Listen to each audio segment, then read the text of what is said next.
咁阿樽有名你叫 Bottle， 咁佢呢個就係招牌眼鏡啦。阿樽嘅鬚其實我都有鬚，阿樽入邊咧都係有啲我喺度，念念不忘必有回響。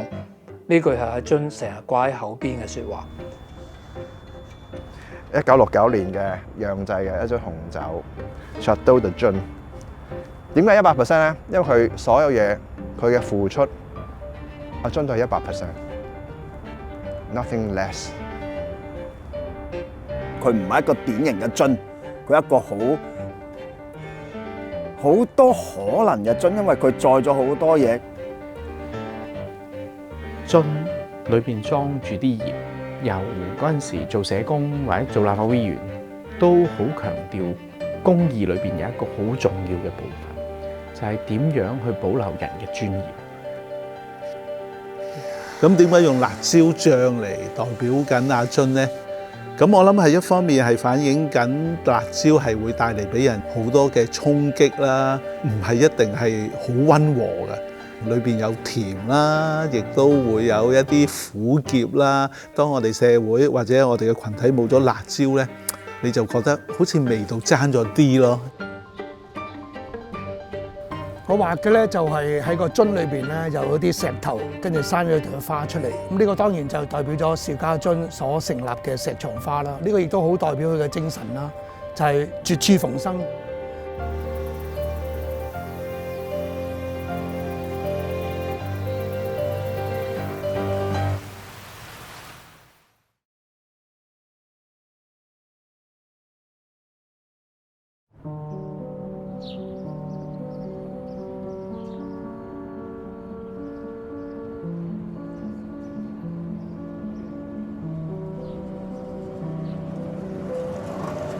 大家好，我係 Banky 楊秉基。咁如果講阿邵先生，我覺得佢係我嘅好嘅老師啦。先生就係老師啦，同埋我覺得佢係一個好嘅陪伴者。而更加似，我覺得我冇同佢講過，佢好似一個哥哥。咁我有兩個主要偶像，咁一個係 Beyond 啊，家駒啊，一個就係張國榮。可能聽佢哋嘅歌，可能聽佢哋講嘅嘢，或者佢哋一啲做人態度嘅時候，一啲啟發、一啲啟示。而邵家臻係一個咁近嘅人咯，即係佢係一個俾到呢樣提示你，一個提醒你，一個陪伴。邵家臻佢就係一個咁實在、咁近距離嘅咁樣嘅哥哥。讀演藝學院就係即係我2001年畢業嘅。我有唔同嘅新嘅 show 啊，或者唔同嘅嘢嘅時候，都會同佢傾。即係我會覺得俾佢質疑咗，我過咗佢咧，咁我其實件事就應該都 OK 嘅。我唔知道係咪好似啲 mentor 咁嘅態度。咁啊，俾佢質疑過係好開心。我們的校長個子肥又矮，要人讀死書，真是好校長。我要改革，同埋要獨立思考。大家有唔同意嘅時候，同意，唔同意係好重要㗎。御豬腩肉玩遊戲嘅呢個，咁佢主要帶動嘅部分就係論壇劇場，因為佢個角色就係好似一個校長，然後點樣去處理呢個公證人嘅問題，就係有啲用翻佢咯。有人話投訴呢樣嘢，咁佢質疑係咪咁先？咁佢點樣跟住你要言之成理去說服到呢個校長再去行下一步。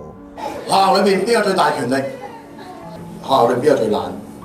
老師耶，校長耶，自己。邵家臻落埋嚟去做落手落腳嗰件事係，即係一個社工。佢用埋佢嘅行動嚟做緊服務，咁但係你係如果你個社工係唔識，你唔會參與到咁，你亦都冇辦法做到身體力行嘅話咧，咁你其實只係負責點名同埋維持秩序。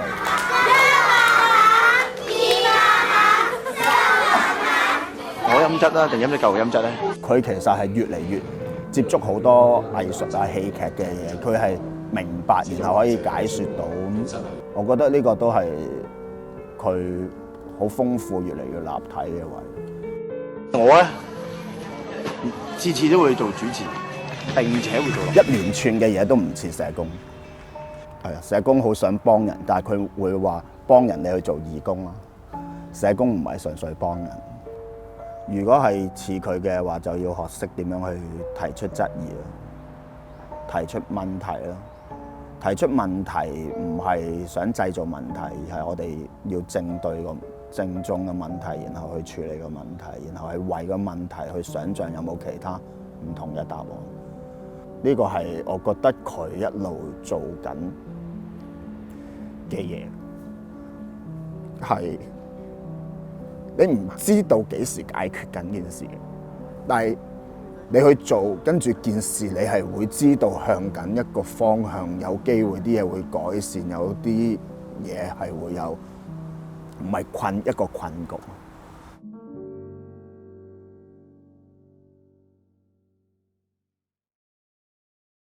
其實我哋可以好離地嘅，即係社工做嘅嘢可以好離地。社工應該喺個時候要做第三個道啊，即係應該係倡導啦嚇。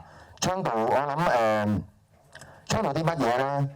我自己就諗緊，我諗到第一個寫咗喺個簡介度啊，叫做咩？叫做獨佔中環不如眾佔中環，佔得磊落，領出光明。當時會邀請去做佔中嘅最早第一批嘅支持者，係因為社工背景，因為我哋知道要推動呢個運動咧，需要捲入好多社工嘅。成個佔中嘅過程裏邊咧，其實我哋十指裏邊咧，所謂十死士裏邊咧，有種種原因咧，啲人係要喺中間離開嘅。十指裏邊咧，好難同我哋走到尾咧，一齊去面對嗰個即係監獄。咁啊，家津真係同我一路走到尾。我係陳建文，我同邵家臻喺佔中運動認識，我同佢一齊入獄嘅。就讓我與和平佔領中環。嗰次咧喺一個七一遊行之後咧，佢突然間叫各位朋友咧就你哋舉起雙手，跟住咧就講啦，即係如果你係支持佔中嘅咧，咁你請你舉起雙手咁啊舉起，跟住佢就話要拉就一齊拉嗰啲咁樣。咁對我嚟講，當時都係幾震撼嘅。佔領中環。拉就拉我，我為自己負責。讓我與和平佔領中環，去到呢個時刻，係一個最光明嘅時刻，係個最重要嘅時刻。即係諗唔到，終於有一日就係到我同佢喺2019年審訊最撚尾我哋判咗4個人要即時入獄。咁我哋一齊離開個即係法庭。一去到後門，大家就要伸直雙手，即係去被拉。咁我好記得當時就係去叫一個咁震撼嘅口號，就係要拉就一齊拉嗰啲咁。咁所以一路以嚟，我覺得佢好勇嘅。咁啊，所以我有一次我都係問佢嘅，我話：喂，你俾人拉過未嘅？拉嗰時應該點樣㗎？即係個程序係點啊？咁佢望住我，佢冇俾人拉過喎。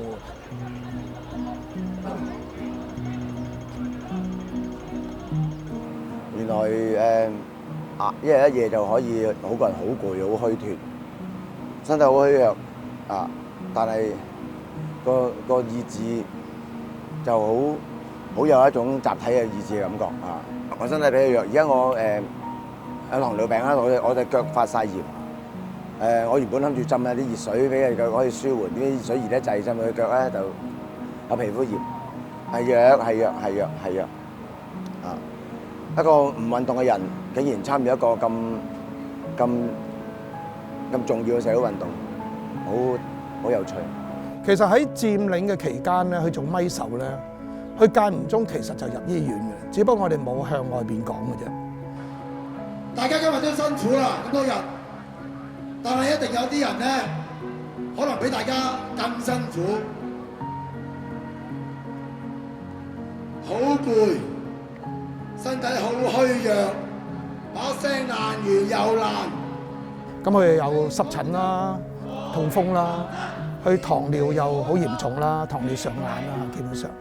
所以佢喺佔領期間咧，其實喺嗰個咁嘅環境裏邊，大家可以想像即係佢個身體會有好多變化，特別皮膚啊等等。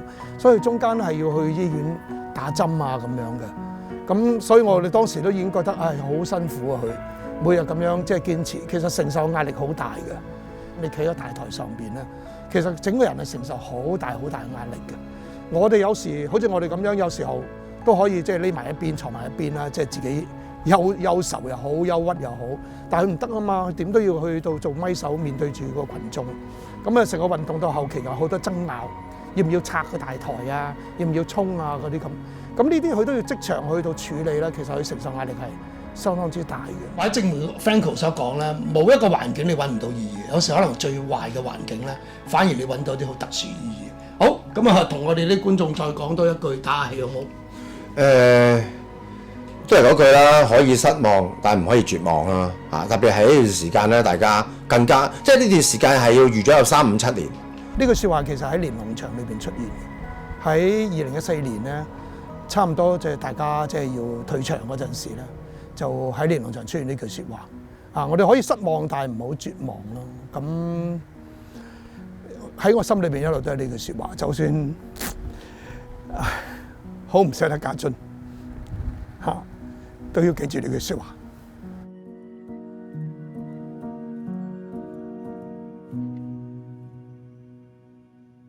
邵家臻議員，本人邵家臻謹對全能上帝宣誓，本人就任中華人民共和國香港特別行政區立法會議員。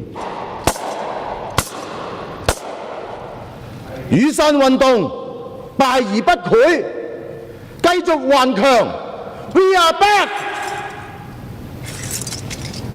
我係張超雄，我同阿臻係最佳拍檔，我哋都係社工，我哋都係喺大學度教書，我哋都係做議員，我哋都係喺社會運動嘅一份子。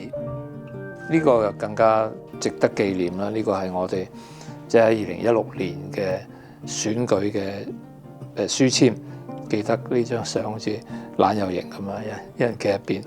呢個書籤都好特別啦，臻自己寫，佢就話，即係我哋拍住相啦好多時，咁啊因為超雄，所以阿臻，因為阿臻，所以超雄，都好少啊！我諗，即係喺選舉入邊咧，2個候選人一齊出一個咁嘅書籤。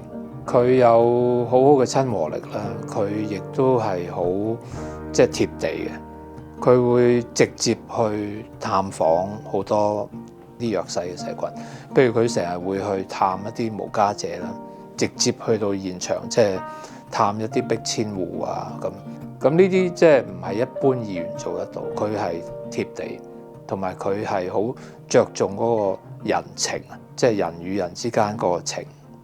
我哋今一集咧就應該係最後一集，冇錯，最少係暫時咧，最後一集。暫時啦，暫時告別啦。係啦，咁咧我哋最後一集，咁唔係話我哋咧已經係延續咗雨傘精神。大班揾我咧，就係希望即係做一個節目咧，係講多啲社福同埋一啲弱勢社群嘅情況。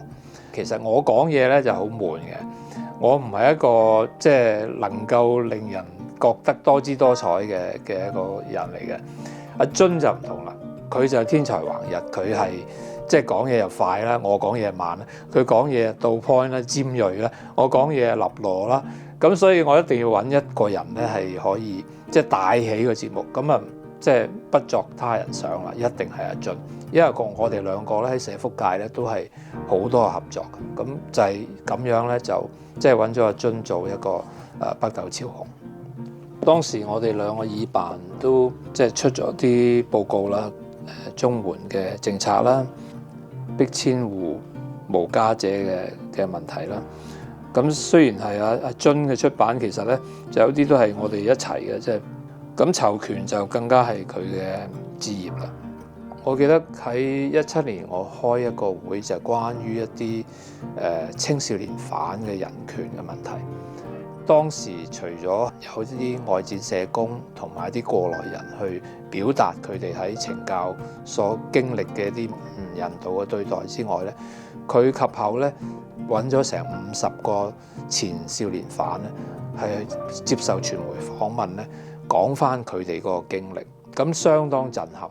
念念不忘必有回響，行公義啦，好憐憫啦，佢有呢種基督精神啦。佢呢個亦都係社工嘅一個精神，即係去爭取公義，而且唔係得把口講，而係你都要實行。喺議會，佢絕對係用到議會呢個平台咧，去為一啲最弱勢嘅人、一啲在囚人士、一啲被社會唾棄、被社會遺忘嘅人咧，去為佢哋發聲。呢個就係阿津嘅精神。我係梁繼昌，我係邵家臻喺議會入邊嘅同事。大家好，我哋上次咧以呢個咁嘅陣營見大家，應該係9月5號，我哋啱啱選到嘅時候。咁咧跟住我哋今日再見大家，咁咧就我哋宣佈我哋跟住成個專業議點樣運作。我覺得佢好有溫度嘅人，係好有心嘅一個人咯。總之係，而佢作為議員咧，其實佢初入嚟嗰時，其實好多嘢都問下我哋，喂，究竟嗰個議事規則係點樣樣啊？呢條條例草案講啲乜嘢嘢？其實我哋好多偈傾。就當然我覺得佢即係喺議會度make 嘅 speech 嘅時候咧，好多嘅發言咧，其實佢會用咗好多比喻啊，用多古仔啊，咁係非常動聽嘅。佢係好認真去處理每一件嘅事物。雖然即係頭先我話好多議題，比如環保啊、經濟、金融呢啲唔係佢熟悉嘅範疇嚟嘅，但係佢都會Kenneth 可唔可以俾幾分鐘時間我哋傾一傾呢一次嘅投票應該點樣投呢？咁我都會問一啲嘅社福議題啦，當然。咁我覺得佢係真係用心去做咯。邵家臻議員呢，其實都要進行一個眼疾嘅治療，我亦都希望佢可以保重。因為阿臻有啲社會事件而要被判入獄啦，咁我就幾擔心佢第一佢適唔適應監獄入邊嘅生活啦，佢嘅身體亦都可能未必承受到，即係不幸地佢都或者好彩地佢都突然間就唔舒服，就入咗醫院做翻一啲嘅通波仔嘅手術，做翻即係搞翻好個身體啦。咁嗰幾個月期間，我哋啲同事都比較擔心佢，但係都好彩啦。咁過咗幾個月之後，佢都翻嚟議會繼續即係履行佢嘅職責咯。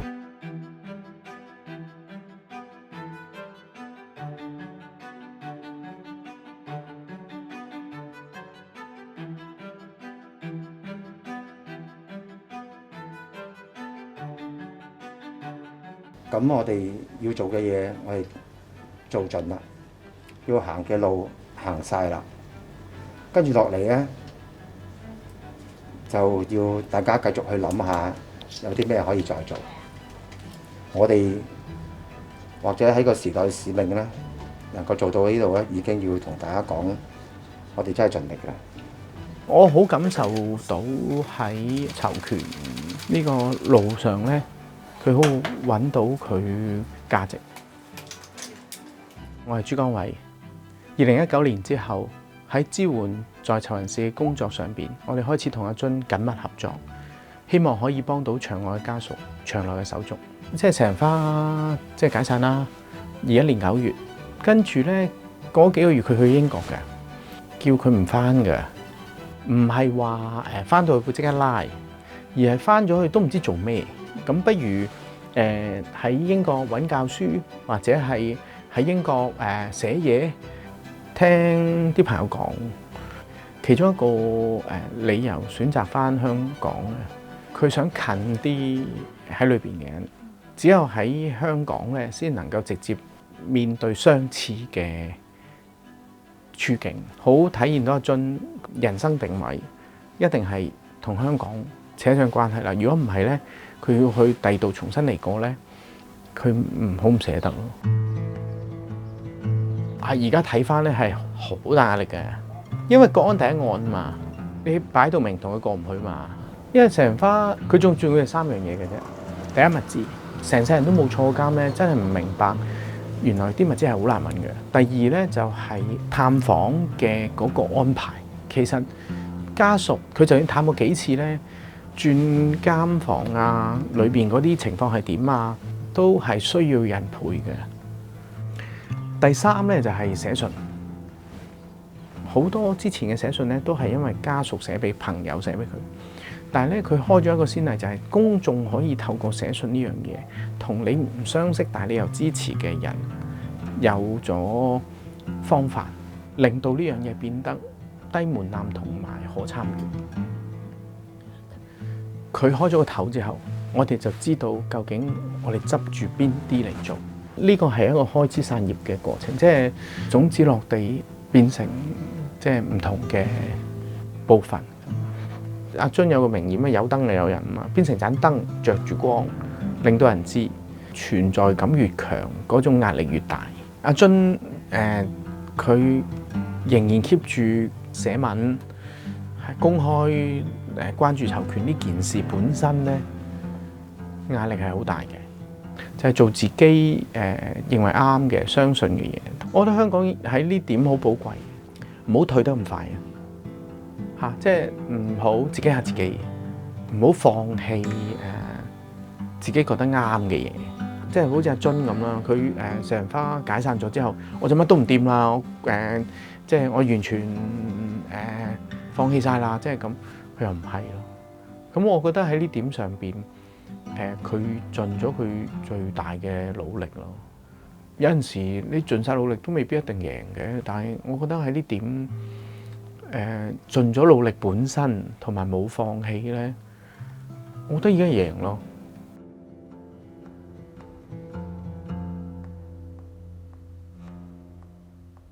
我個名就係叫龔立人，而家任教於香港中文大學崇基學院神學院。我同阿津嘅關係咧，當然就係一個師生嘅關係啦。尤其是係喺2023年嘅9月咧，就係入讀神學院。佢上堂咧就冇遲到喎，冇走堂喎。咁呢個係好難得咯嚇。有啲同學係會遲噶嘛，咁佢就會所謂嘅諷刺遲嗰啲同學咧。你哋遲到咧就好似公義咁咯，遲都不來咯嚇。咁同埋佢交功課係全部準時交功課喎。咁亦都係冇遲交功課或者冇申請遲交功課。咁所以有啲嘅同學咧就都會笑佢嘅，就係你係嗰個咧成日都要挑戰規則嘅，成日都要挑戰緊制度嘅。但係你係嗰個咧係最守規則。我諗透過呢啲片段。你會睇得到佢揾到返一個學生可以有嘅嗰種嘅無盡，你叫做天真啦。學生有嗰種嘅純情啲嘅友誼啦，亦都揾到學生裏邊有好多唔需要有好多計較啊，好好奇嘅嗰種嘅心。佢係喺呢個嘅教堂嘅裏邊講過有一次道嘅，佢引用一句説話，即係 crack in everything。But there is night get through 嚇，即係生命或者任何一樣嘢都有裂縫嘅，而喺呢啲嘅裂縫嘅裏邊咧，光就係穿透佢。我諗喺佢嘅人生嘅裏邊就係做緊呢啲嘢咯，即係無論你講緊石牆花，就係有好多嘅裂縫喺呢啲人生命，無論因為佢自己嘅遭遇，或者係外面嘅遭遇，令到佢哋有裂縫。但係裂縫又如何？係光係可以穿透。咁我諗呢個係好重要啦。喺我哋今日嘅香港嘅裏邊，無論個人又好，社會又好。